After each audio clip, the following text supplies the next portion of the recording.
वो रात जब गणपति बप्पा ने सब कुछ बदल दिया। अगर आप मानते हैं कि चमत्कार सिर्फ कहानियों में होते हैं, तो आज की कहानी आपकी सोच हमेशा के लिए बदल देगी। मुंबई के धारावी इलाके में, जहां गलियां इतनी संकरी हैं कि दो लोग मुश्किल से निकल पाते हैं, वहां रहता था 12 साल का अर्जुन। उसके पिता रमेश एक छोटी सी चाय की दुकान चलाते थे और मां सुमित्रा पास के घरों में झाड़ू पोछा का काम करती थी। गरीबी उनके घर का स्थायी मेहमान था, लेकिन गणेश चतुर्थी के समय अर्जुन का दिल कुछ अलग ही करने की इच्छा से भर जाता था। हर साल वो देखता था कि बड़े बड़े पंडालों में सुंदर गणेश जी की मूर्तियां सजाई जाती हैं, लाखों रुपए खर्च होते हैं और हजारों लोग दर्शन करने आते हैं। मां, इस बार हम भी अपने गणपति बप्पा लाएंगे ना? अर्जुन ने अपनी मां से पूछा था। सुमित्रा की आंखें नम हो गईं। बेटा, हमारे पास पैसे कहां हैं? एक छोटी सी मूर्ति भी 500 रुपए की आती है। लेकिन अर्जुन ने हार नहीं मानी। उसने पूरे महीने भर अपनी जेब खर्च बचाई। स्कूल से आने के बाद पास की दुकान पर प्लास्टिक की बोतलें बेचीं और किसी तरह 200 रुपए इकट्ठे किए। गणेश चतुर्थी से एक दिन पहले अर्जुन दौड़ता हुआ बाजार गया, लेकिन 200 रुपए में सिर्फ एक हथेली के बराबर छोटी सी मिट्टी की गणेश मूर्ति मिली। दुकानदार ने कहा, बेटा, यह बहुत सादी है, कोई रंग बिरंगी सजावट भी नहीं है। कोई बात नहीं भैया, गणपति बप्पा तो दिल देखते हैं, सजावट नहीं। अर्जुन मुस्कुराया। घर आकर अर्जुन ने अपने छोटे से कमरे के कोने में एक साफ कपड़ा बिछाया, उस पर मिट्टी की वो छोटी सी मूर्ति रखी।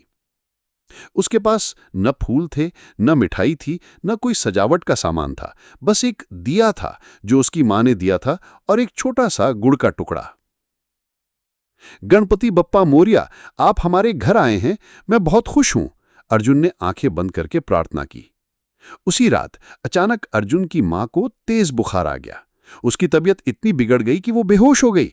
पिता रमेश घबराकर इधर उधर दौड़े, लेकिन रात के 2 बजे कोई डॉक्टर नहीं मिल रहा था और अस्पताल ले जाने के पैसे भी नहीं थे। अर्जुन रो रहा था। बप्पा, प्लीज मेरी मां को ठीक कर दो, मैंने आपको इतने प्यार से घर लाया है। अचानक हवा चली और दिए की लौ तेज हो गई। अर्जुन ने महसूस किया जैसे कोई उसके कंधे पर हाथ रख रहा है। बेटा, घबराओ मत। अर्जुन ने पीछे मुड़कर देखा तो एक बुजुर्ग व्यक्ति खड़ा था, जिसके चेहरे पर अजीब सा तेज था। वो कपड़ों से सामान्य दिख रहा था, लेकिन उसकी आंखों में कुछ दिव्यता थी। आप कौन हैं? यहां कैसे आए? अर्जुन हैरान था। मैं एक वैद्य हूं, मैंने सुना तुम्हारी मां बीमार है। उस व्यक्ति ने अपना झोला खोला और कुछ जड़ी बूटियां निकाली। लेकिन रमेश जी झिझकते हुए बोले, हमारे पास पैसे नहीं हैं। पैसों की बात मत करो, तुम्हारे बेटे की श्रद्धा ही मेरी दक्षिणा है। वैद्य जी ने सुमित्रा को एक काढ़ा पिलाया। अविश्वसनीय रूप से 10 मिनट में ही सुमित्रा की आंखें खुल गईं, बुखार उतर गया था। अरे, ये कैसे संभव है? रमेश जी हैरान थे। जब वे वैद्य जी को धन्यवाद देने के लिए मुड़े तो वहां कोई नहीं था। दरवाजा बंद था, खिड़की भी बंद थी। वो व्यक्ति हवा में गायब हो गया। अर्जुन की नजर गणेश जी की मूर्ति पर गई। उसे लगा जैसे मूर्ति मुस्कुरा रही हो। और सबसे अजीब बात, उसके सामने रखे गुड़ के टुकड़े के पास अब कुछ तुलसी के पत्ते भी थे जो पहले वहां नहीं थे। अगली सुबह जब अर्जुन स्कूल गया तो उसके टीचर ने कहा, अर्जुन, तुम्हारी मां कल रात बहुत बीमार थी ना?